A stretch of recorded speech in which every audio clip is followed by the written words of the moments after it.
Star plus के latest episode क्योंकि सास भी कभी बहू थी में दरवाजे पर खड़ी तुलसी, जिसे हम सब ने अब तक सिर्फ एक ऑब्जर्वर समझा था, अचानक एक चीते की रफ्तार से कमरे में दाखिल हुई।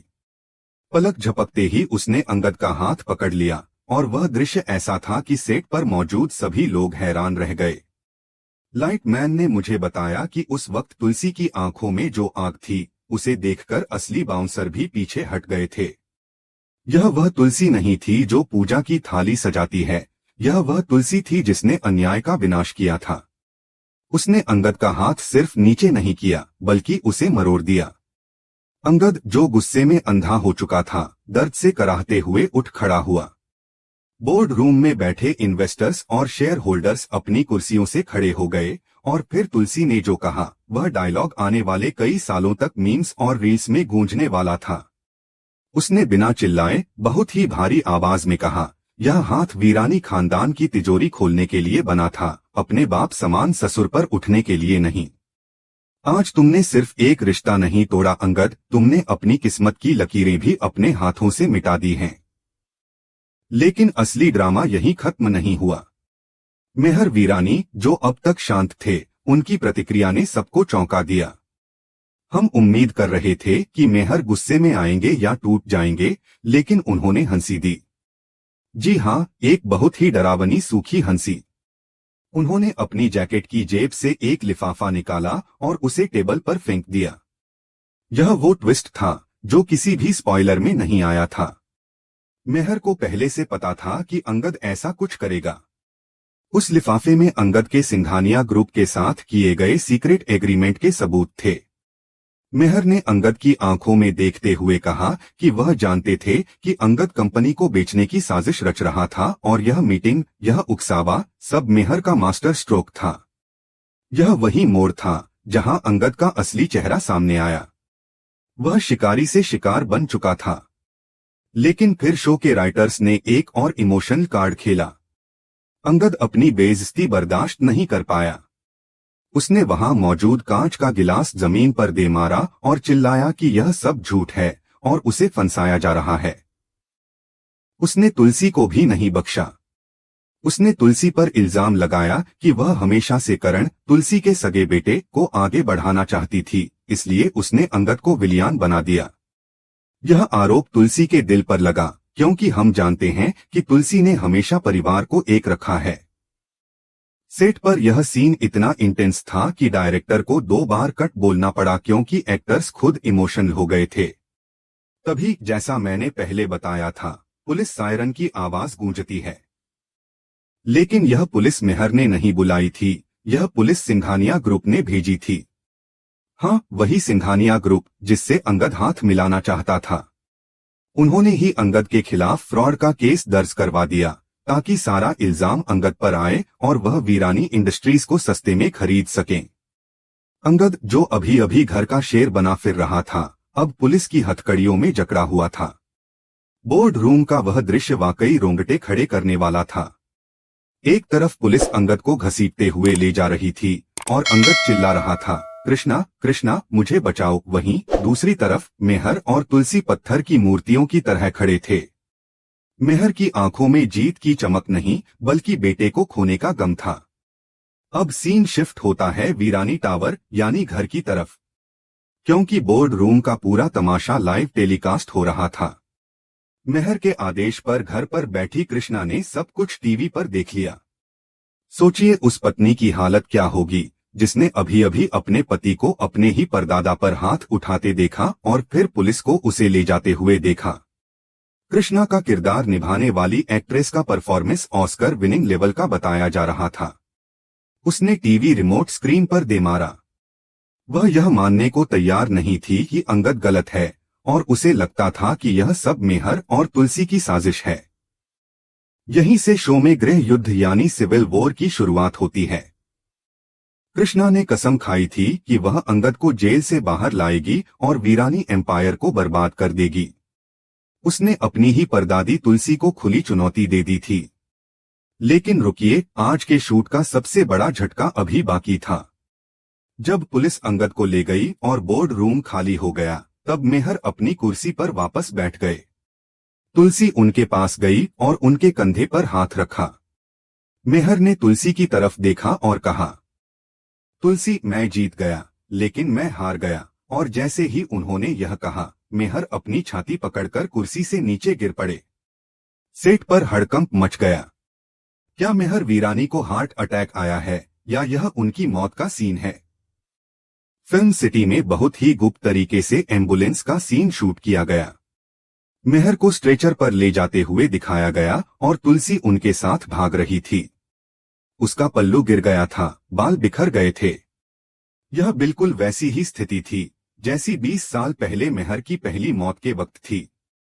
मेकर्स यहां ऑडियंस की धड़कने रोकने वाले थे।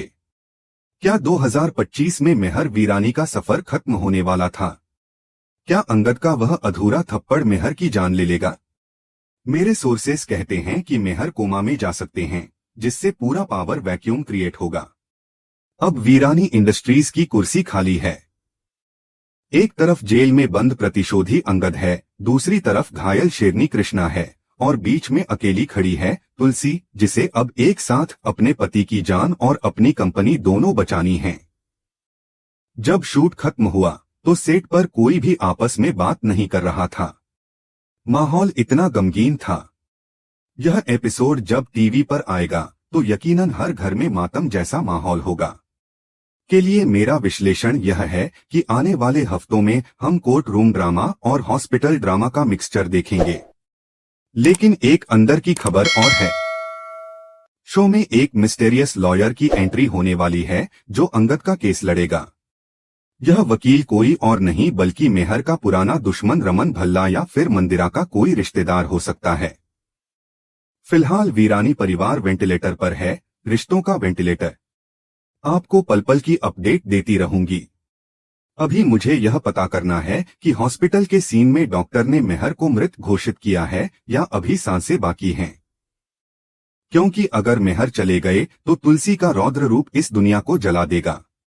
जुड़े रहिए मेरे साथ क्योंकि पिक्चर अभी बाकी है और ड्रामा अभी शुरू हुआ है। हॉस्पिटल के कॉरिडोर में जो सीन शूट हुआ उसमें डायलॉग्स कम थे, लेकिन खामोशी का शोर इतना तेज था कि सेट पर पिन गिरने की आवाज भी बम जैसी लग रही थी। मिहिर वीरानी आईसीयू में था, वही दरवाजा जिसके ऊपर लाल बत्ती जल रही थी। उसके पीछे वीरानी परिवार का वो वटवृक्ष अपनी आखिरी सांसों से लड़ रहा था, जिसे कभी कोई आंधी नहीं हिला सकी थी।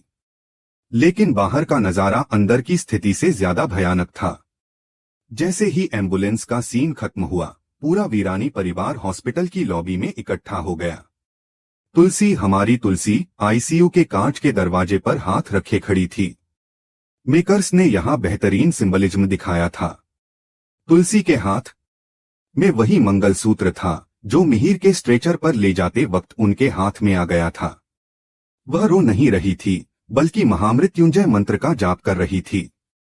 लेकिन तभी हॉस्पिटल के सन्नाटे को चीरती हुई एक आवाज गूंजती है, हील्स की आवाज, खट खट खट।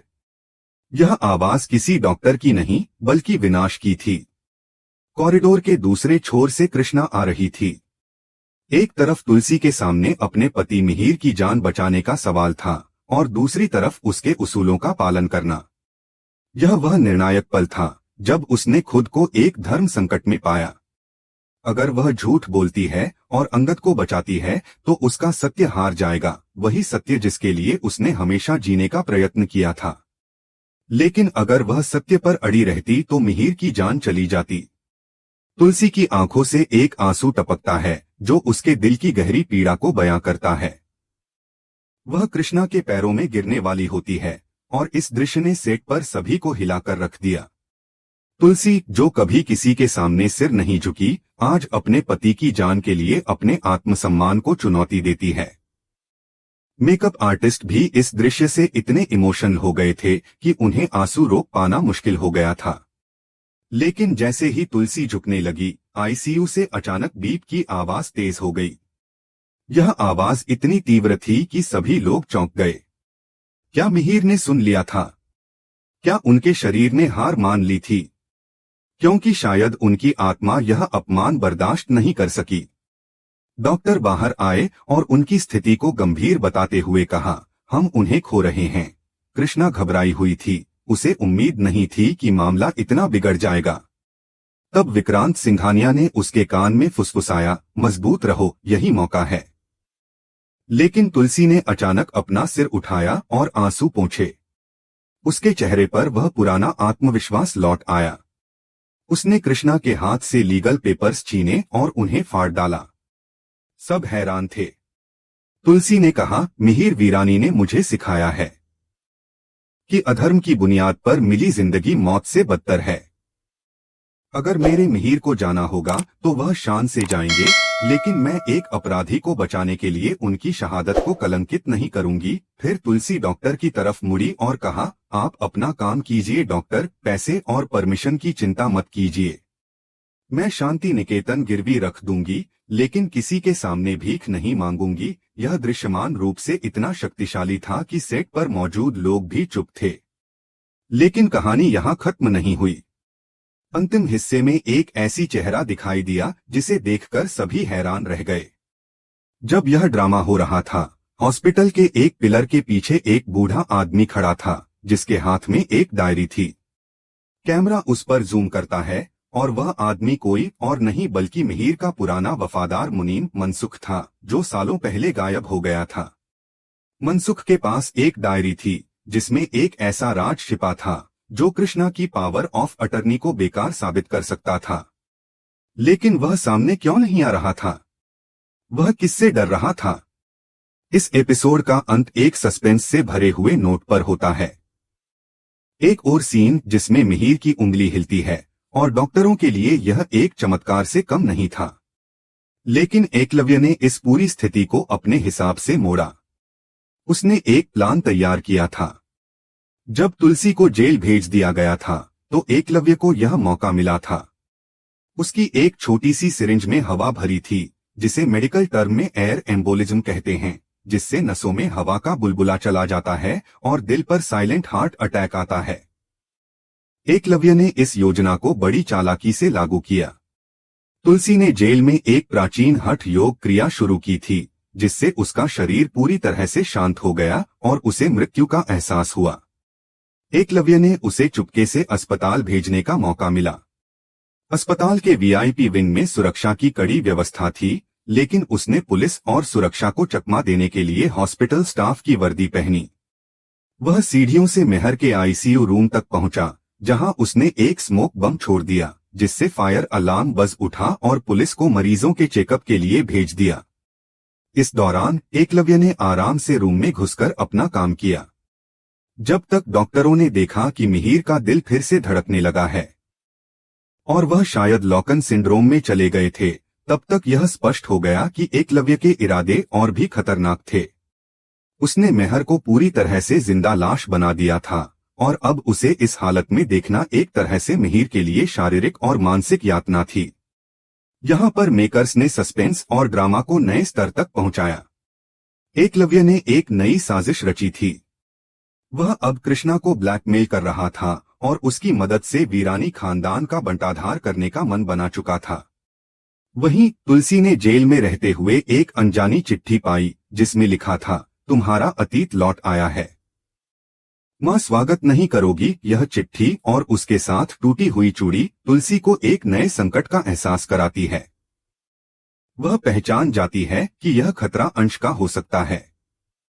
इस पूरे एपिसोड ने कई सवाल छोड़े हैं, जिनका जवाब जल्द ही मिलेगा। क्या एकलव्य सच में वीरानी खानदान का असली दुश्मन है? क्या तुलसी को जेल से बाहर निकलने का मौका मिलेगा? क्या मिहिर की हालत और भी खराब होगी? आने वाले एपिसोड्स में हमें इन सवालों के जवाब मिलेंगे और कहानी नए ट्विस्ट के साथ और भी दिलचस्प होती जाएगी।